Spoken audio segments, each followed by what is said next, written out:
बिस्मिल्लाहिर्रहमानिर्रहीम। आज हम जो है वो नेक्स्ट चैप्टर शुरू करेंगे, या यूनिट 3 है या चैप्टर 3 है। ठीक है,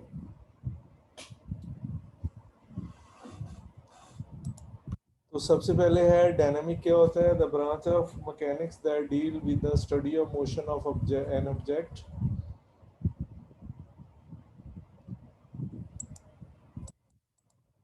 study of motion of objects आएगा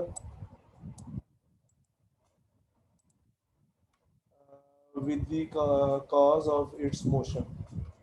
ठीक है, study of motion of object है और इसकी वजूहात क्या है वो भी हम डील करेंगे। जी जनाब, क्या कह रहे हैं? अभी शुरू ही किया, आप क्या कहते हैं? जी बेटे।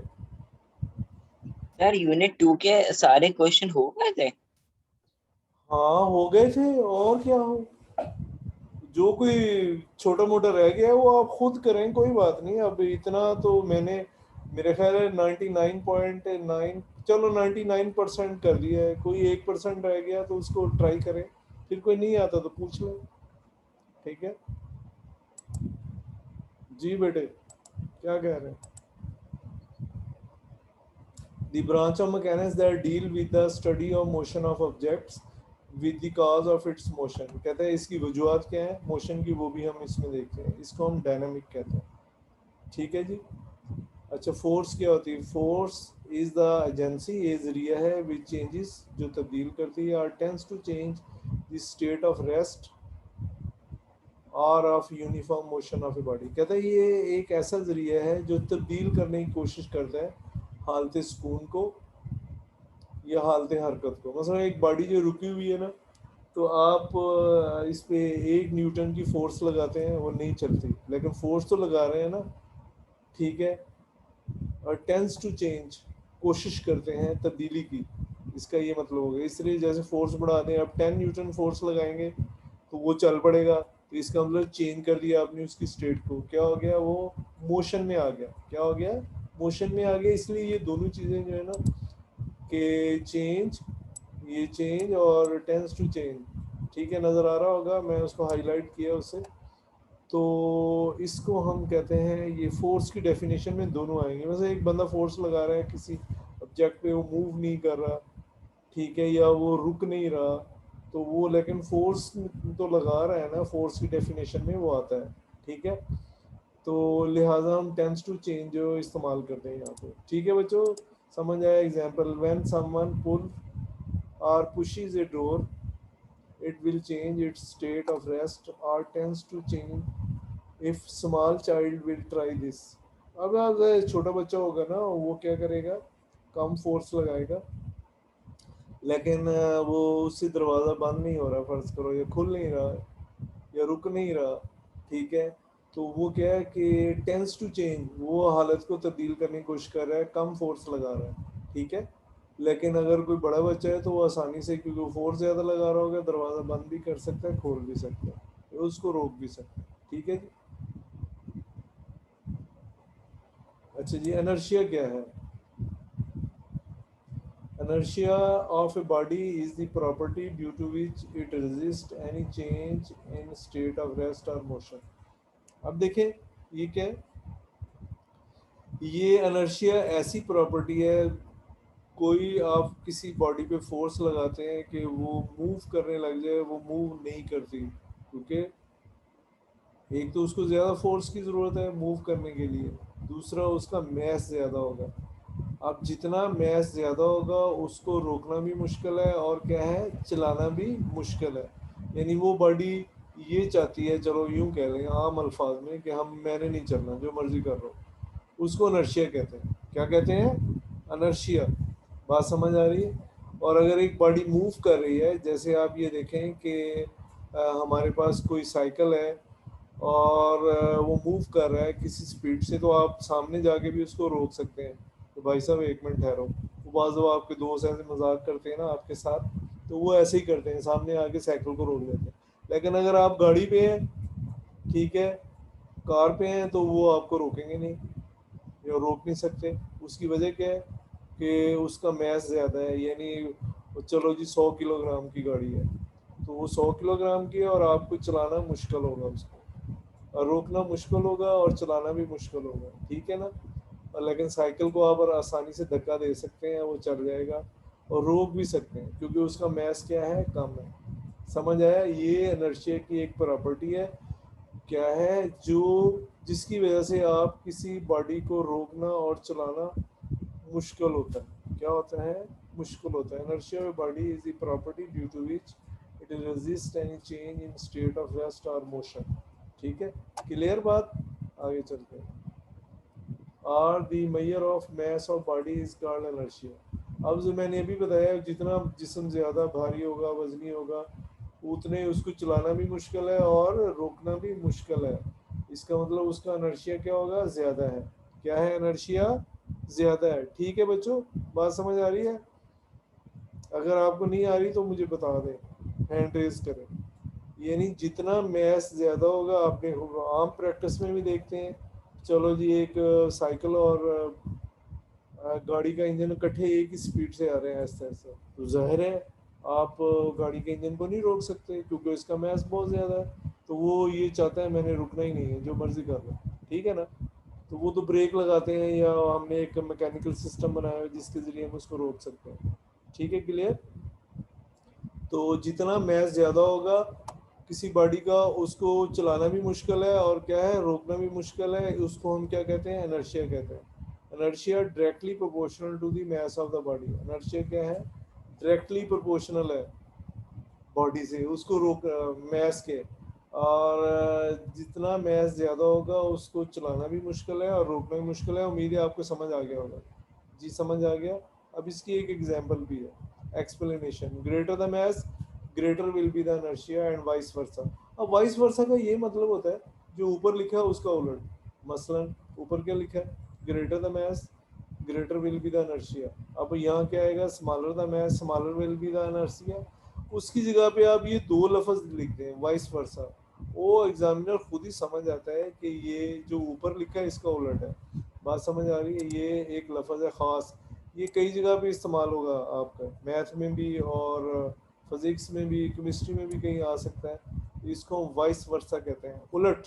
क्या कहते हैं, उलट। ठीक है, समझ आया, क्योंकि ये पिछली क्लास में नहीं था इसलिए मैंने इसका मतलब लिख दिया। क्लियर। अच्छा, it is difficult to stop a moving larger object as compare to the smaller mass. ठीक है, अब लार्जर मैस को रोकना मुश्किल है स्मॉलर मैस की निस्बत। ठीक है, जैसे मैंने बताया कि साइकिल को आप रोक सकते हैं, कार या ट्रक को नहीं रोक सकते हैं। Also it is difficult to move a larger mass. अब दूसरे को धक्का लगाना जिसका मैस ज़्यादा है उसको भी मुश्किल है as compare to the smaller mass की निस्बत। ठीक है जी, उम्मीद है आपको समझ आया। आगे भी थोड़ा सा इनर्शिया के बारे में लिखा हो, तो उम्मीद है आपको समझ आया होगा। कोई बात आपने पूछनी है जी तो पूछ सकते हैं, हैंड रेज कर रहे हैं जिसने पूछना हो। ठीक है बच्चों जी, किसी ने पूछना है कुछ, इसका मतलब आपको समझ आ गया। आगे चलते हैं।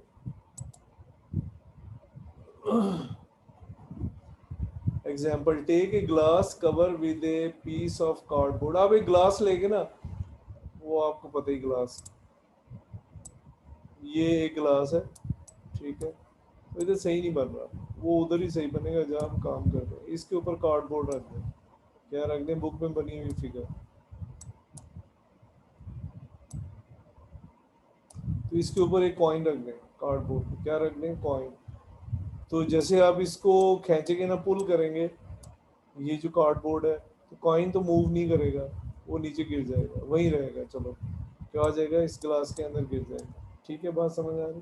क्योंकि मूव ये कर रहा है, वो चाहता है मैंने नहीं मूव कर रहा। Clear. Place a coin on the cardboard. Now click the card horizontally with a jerk of your finger. अपनी उंगली से आप क्या करें, इसको जर्क दें, खींचे।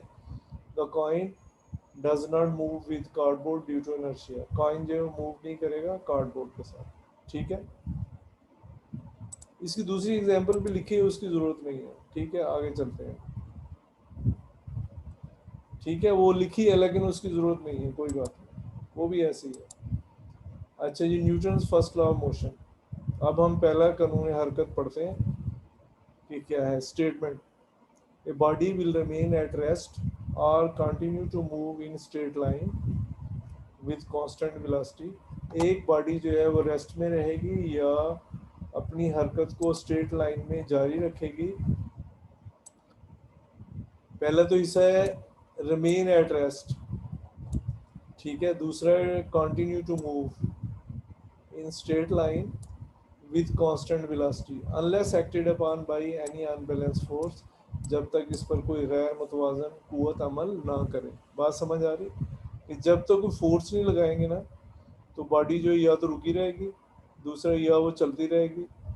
लेकिन यहाँ हम देखते हैं कि अगर हम एक कार जो है उसको क्या करते हैं कि चल रही है और उसका हम इंजन ऑफ कर दें, मतलब स्विच ऑफ द इंजन चलती हुई कार का, तो वो थोड़ी दूर जाके रुक जाती है। उसकी वजह क्या है कि इसके मुताबिक नहीं रुकनी चाहिए। उसकी वजह क्या है?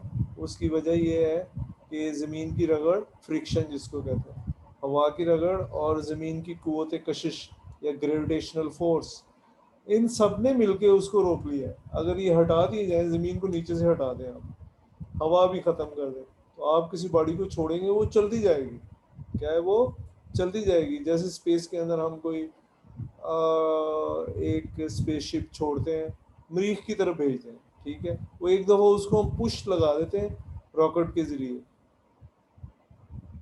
तो वो क्या है कि वो चलती जाती है। क्या है? वो चलते जाता है रॉकेट। जी क्या बात है जनाब? जी फरमाएं। सर अभी अभी सर स्कूल ने रमजान टाइमिंग पोस्ट कर दी है सर। 8 के 8 पीरियड है। यार बात सुनो, मैंने आपसे पूछा है, आप क्यों लेक्चर के दौरान तंग कर रही है? बाद में भी आप पूछ लेते हैं बेटे। आप यस सर। दरमियान में नहीं पूछा करें, टीचर डिस्टर्ब होता है यार। Okay sir. अब किसी ने पूछा ना तो फिर मैं उसको रिमूव कर दूँगा। आपको ठीक है, मैं बताऊंगा या आप मुझे बाद में बता दें, मुझे भी पता, मुझे कल ही पता चल गया था टाइमिंग का और सारा कुछ। तो अभी आपको पोस्ट कर दिया है तो आप चुप रहें, मैं आपको पढ़ा रहा हूँ। अजीब बने हैं यार। अच्छा जी, तो मसलन आप स्पेस में आप मरीख तक जाते हैं, ये मरीख है, ये ज़मीन है, ठीक है। तो अब इसको जो है ना 8.5 मंथ लगते हैं। कितना? 8.5 मंथ पहुंचने के लिए। तो कितना पेट्रोल चाहिए? चाहिए ना यहाँ तक पहुंचने के लिए? बहुत ज़्यादा चाहिए। ख़त्म हो गया तो क्या करेंगे? वापस भी आना है। क्या है? वापस भी आना है। फिर इतना पेट्रोल कहाँ से लाएंगे, क्योंकि ऊपर हवा नहीं है।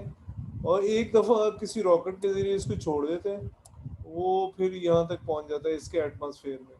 तो फिर हम वहाँ जाकर जो है ना उसको किसी तरीके से रोक लेते हैं, आपका जो स्पेसशिप है। चलो ठीक है, किसी भी पेट्रोल की या ईंधन की ज़रूरत नहीं है। फिर वहाँ से वापस आना है, उधर से हम किसी रॉकेट के ज़रिए छोड़ेंगे, वो ज़मीन पे पहुँच जाएगा। क्या हो जाएगा? ज़मीन पे पहुँच जाएगा। तो ये पहला कानून है जो है, ये वैलिड है स्पेस के अंदर, यहाँ पे ज़मीन पे वैलिड नहीं है। बात समझ आ रही है? तो उसका ये फ़ायदा है कि ऊपर अगर ज़मीन में से हवा को साइड पे कर दिया जाए तो वो पेट्रोल कम खर्च होगा या कम लगेगा। समझ आया?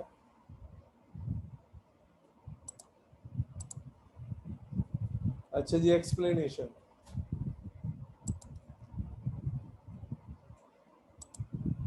अच्छा जी, first law of motion consist of two part. First part tell that a body can not change its state of rest till an unbalance force is applied on it. जब तक इस पर कोई कुव्वत ना लगाए रेस्ट में ही रहेगा। A book laying on the table will remain at rest until it is lifted. जब तक इसको उठाया ना जाए, ठीक है। दूसरा, if we apply a force on a car by mean of engine, the car will start moving. After some time, if we switch off the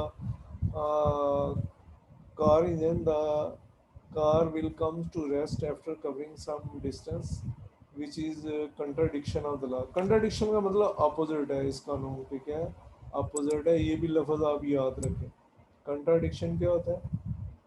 opposite या मुखालफत, ठीक है। यानी ये इस्लाह की मुखालफत है, ठीक है। It happens due to friction of air, कहते हैं हवा की रगड़ की वजह से होता है। फ्रिक्शन ऑफ अर्थ, ज़मीन की रगड़, और ग्रेविटेशनल फोर्स ऑफ अर्थ। तीन फोर्सेस की वजह से ऐसा होता है कि बॉडी रुक जाती है। अगर ये तीनों को हटा दें तो कभी भी जो है बॉडी रुकेगी नहीं। If these forces are remove the car will never comes to stop, car कभी भी नहीं रुकेगा। ठीक है बच्चों? अच्छा जी, आगे जी, इनर्शिया दोबारा लिख दिया।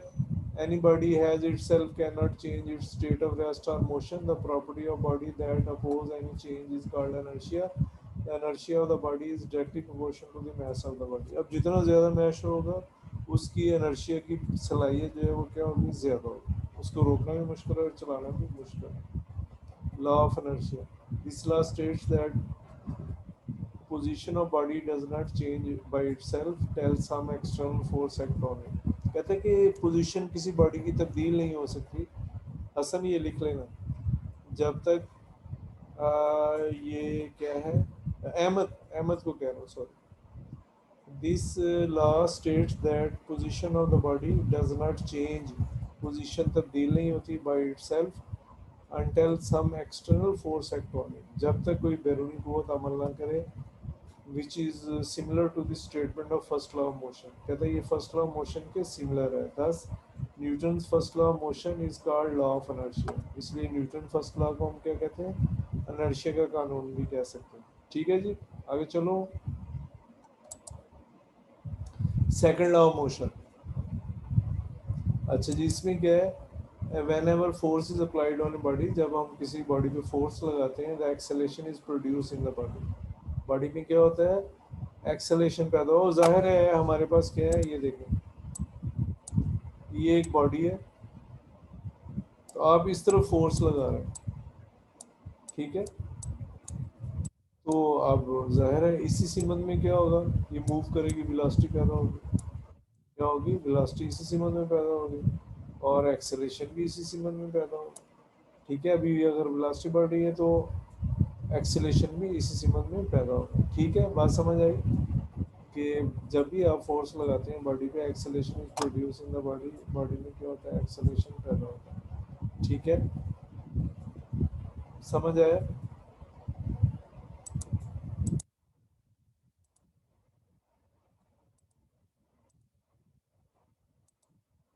अच्छा, this acceleration produce is directly proportional to the force applied. कहते हैं ये एक्सेलरेशन जो पैदा होता है डायरेक्टली प्रोपोर्शनल होता है फोर्स अप्लाइड के, and inversely proportional to the mass of the body. अब बॉडी जितनी ज़्यादा भारी होगी उसमें क्या होगा कि वेलोसिटी कम पैदा होगी। आप एक साइकिल पे फोर्स लगाते हैं, फिर आप कार पे फोर्स लगाते हैं, फिर आप ट्रक पे फोर्स लगाते हैं, फिर आप गाड़ी के इंजन पे फोर्स लगाते हैं, तो आप देखें जो स्मॉलेस्ट मैस होगा वो ज़्यादा तेज़ी से मूव करेगा, उसमें क्या होगा, एक्सेलरेशन ज़्यादा पैदा होगा, वेलोसिटी ज़्यादा होगी। ठीक है, वेलोसिटी में तब्दीली आएगी तो एक्सेलरेशन पैदा होगा, और दोनों की डायरेक्शन क्या होगी, सेम होगी। ठीक है जी, लेकिन मैस ज़्यादा होने की वजह से आप देखें कि एक्सेलरेशन ज़्यादा पैदा नहीं होगा, इसलिए मैस इन्वर्सली प्रोपोर्शनल होता है। क्या होता है, ये लिखा हुआ है, inversely proportional to the mass of the body. तो ये मैथमेटिकली है, F is equal to M A, ये हमारे पास जो है ना, इसको हमने प्रूफ कर रहे हैं। क्या कर रहे हैं, इसको प्रूफ कर रहे हैं। हाँ जी, बस आज के लिए इतना काफ़ी। आप बताएं, कोई बात आपने पूछनी है तो आप बता दें। जी, आप, मैं सबको ओपन कर रहा हूँ। हाँ जी, कुछ पूछना है तो बता दें। सर मेरा इससे रिलेटेड तो नहीं है, पर वो हम अभी टाइम टेबल देख रहे थे, वो आ गया है। तो सर मैंने पूछना था, क्योंकि रमजान में रोजा भी होता है और कुछ लोग रात को जागते हैं, तो रमजान में इस स्पीड से काम रखेंगे या रमजान में ये स्पीड थोड़ी स्लो कर देंगे? नहीं बेटे, हमने काम टाइम पे ख़त्म कर रहे हैं, और मेरा ख्याल है ये 4-5 लेक्चर के बाद ये चैप्टर ख़त्म हो जाएगा। ये भी बेफिक्र है और आप। सर रमजान के आखिरी 10 छुट्टियां मिलेंगी? हाँ, वो तो मिलेंगी ना यार, वो तो मिलेंगी, बेफिक्र। Okay sir, thank you. नहीं, कोई बात नहीं, वो तो मिलेंगी जी। और कोई बात आपने टॉपिक से रिलेटेड पूछनी हो तो पूछ लो। 6:30 बजे मेरे ख्याल सुबह पीरियड है आपका।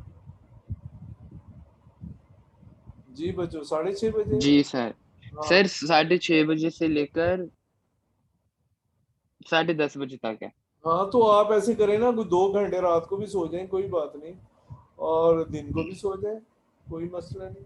या नहीं सर, एक्चुअली दुकानें मतलब जो भी मार्केट वगैरह दिन में बंद होती, रात को खुल जाती, इसलिए मैं तो स्कूल लेके सोया करूंगा। नहीं बेटे, पूरे टाइम पे आए, लेट ना आए आप।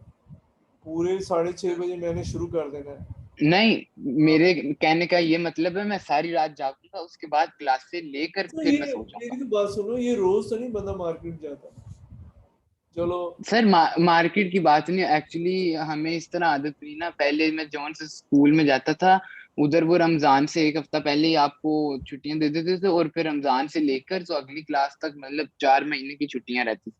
तो रमजान में पहले कभी पढ़ा नहीं, इसलिए थोड़ा डिफिकल्ट हो रहा है। कोई बात नहीं, अभी बर्दाश्त करें, क्योंकि वो कोरोना की वजह भी है ना, नहीं तो आप कोरोना की वजह, घर की वजह, सब सारी वजह है। चलो जी, अस्सलाम वालेकुम। अल्लाह हाफिज।